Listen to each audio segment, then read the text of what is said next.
भूतिया कॉटेज प्रस्तावना।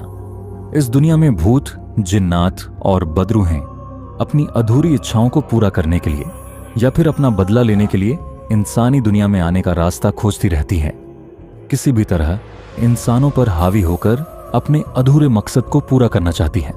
यह कहानी आदिल और सना के साथ घटित एक ऐसे ही खौफनाक वाकये की है। वे लोग हनीमून मनाने हिमालय जा रहे थे। सारी तैयारी पूरी हो चुकी थी और दोनों जरूरी सामान लेकर रोड ट्रिप पर निकल पड़े। वीरान सड़क, रात बहुत हो चुकी थी।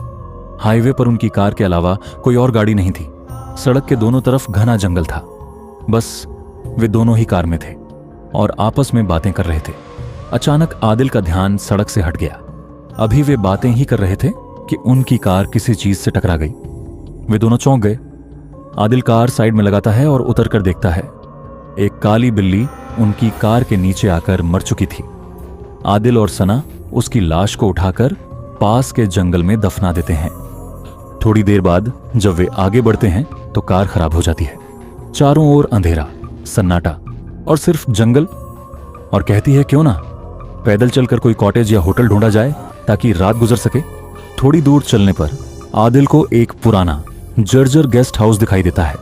उस समय वह उनके लिए किसी वरदान से कम नहीं था।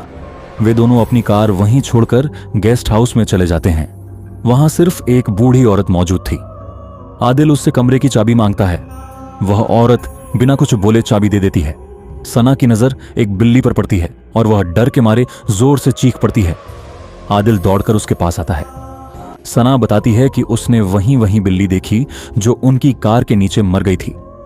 आदिल कहता है कि शायद तुम थक गई हो, चलो कमरे में चलकर नहा लो और फ्रेश हो जाओ। सना अपने भ्रम को झटक देती है और दोनों अपने कमरे में चले जाते हैं। मौत सना नहाकर बाथरूम के शीशे में बाल बना रही होती है। तभी उसे फिर वही काली बिल्ली और उस बूढ़ी औरत का चेहरा दिखाई देता है। वह डर के मारे जोर से चीख पड़ती है।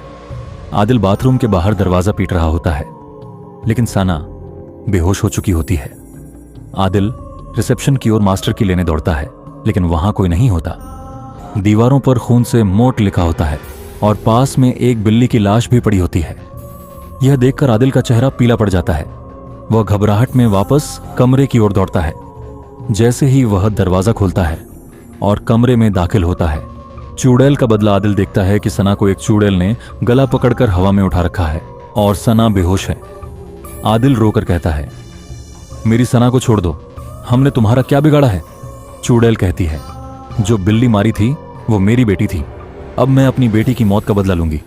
आदिल लाख मिन्नतें करता है, लेकिन चुड़ैल सना का गला अपने नाखूनों से चीर देती है और उसका सिर धड़ से अलग कर देती है। आदिल यह सब देखकर खुद को भी खत्म कर देता है। अब सवाल यह है, इनकी मौत तो गेस्ट हाउस में हुई थी, लेकिन इनकी लाशें कब्रिस्तान में कैसे मिली?